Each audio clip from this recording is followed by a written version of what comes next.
Para o nosso encontro de hoje, escolhemos um personagem bíblico aqui muito importante, que é o rei Ezequias. O rei Ezequias foi um rei justo e fiel. Foi o 13º rei de Judá e reinou por 29 anos. Para contarmos a história do rei Ezequias, precisamos retornar ali ao reinado de seu pai. O seu pai herdou o trono e manteve uma política a favor da Síria. Mantiveram então ali uma posição de amizade ou submissão entre os povos. A Síria tornou-se dominante e essa aliança trouxe influência pagã para dentro de Judá, que levou ali uma contaminação geral na vida religiosa da nação. E como já sabemos, o nosso Deus não aprova uma condição de relacionamento com pessoas pagãs. Deus reprovou totalmente essa atitude. Ao assumir o trono, Ezequias tinha uma difícil missão. Ele deveria corrigir o erro do seu pai. Teve então ali o início de uma grande reforma religiosa em Judá. O templo de Jerusalém foi purificado, a adoração ao Deus verdadeiro foi retomada e foi realizada em Jerusalém, a maior celebração da Páscoa desde os tempos de Salomão. Agora, novamente, o povo se volta para Deus e os israelitas se reúnem em Jerusalém para adorar. Ezequias também foi um rei que tinha muito poder militar. Sabe, ele fortificou Jerusalém, fez uma importante obra de engenharia no abastecimento de água, que mais tarde se tornou o tanque de Siloé. Ezequias foi um rei que se importava muito com o seu povo e ainda assim não deixava de adorar ao Senhor. O inimigo nunca fica satisfeito quando estamos adorando, e isso não foi diferente naquele tempo. Ao saber que Ezequias estava levantando novamente o altar ao seu Deus, Senaqueribe, o rei da Síria, não ficou satisfeito com essa rebelião. Ele se levantou, invadiu a cidade de Judá e, ao saber desse acontecimento, o rei Ezequias se reuniu com seus chefes de exército, traçando assim um plano de defesa.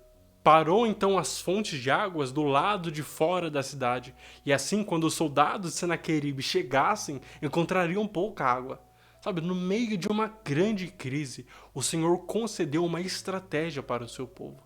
Quando Senaqueribe concentrou suas forças a pressionar Judá, Ezequias contou com a ajuda do Senhor para resistir. Inclusive, quando Ezequias recebeu um ultimato do rei assírio, prontamente ele recorreu a Deus com confiança. Grande foi o livramento que Deus deu ao seu povo. Certo dia, Ezequias adoeceu. A doença foi avançando e ele ficou acamado. O profeta Isaías foi até o rei para lhe entregar um recado muito importante. Põe a tua casa em ordem, porque certamente morrerás.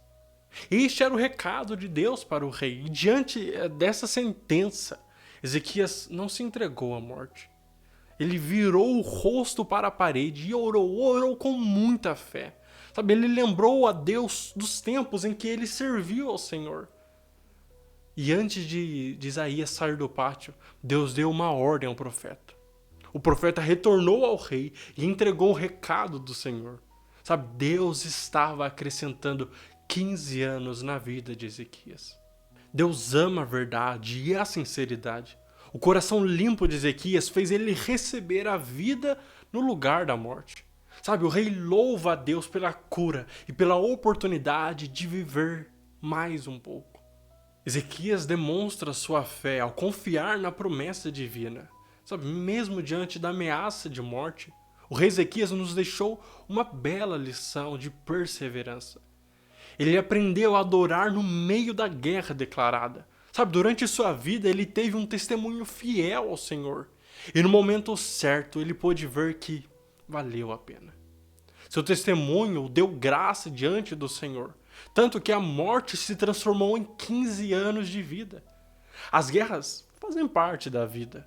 Sabe, problemas se apresentam todos os dias diante de nós. Então que possamos aprender com Ezequias a adorar e a pedir socorro ao Senhor. Que possamos servir ao Senhor com verdade. E que nosso testemunho tenha valor. Sabe, andemos em espírito e em verdade diante do Todo-Poderoso. Para que não sejamos apenas mais um na multidão. Sabe, que o Senhor te abençoe, que o Senhor te guarde, que Ele faça resplandecer o seu rosto sobre você e que Ele te dê a paz.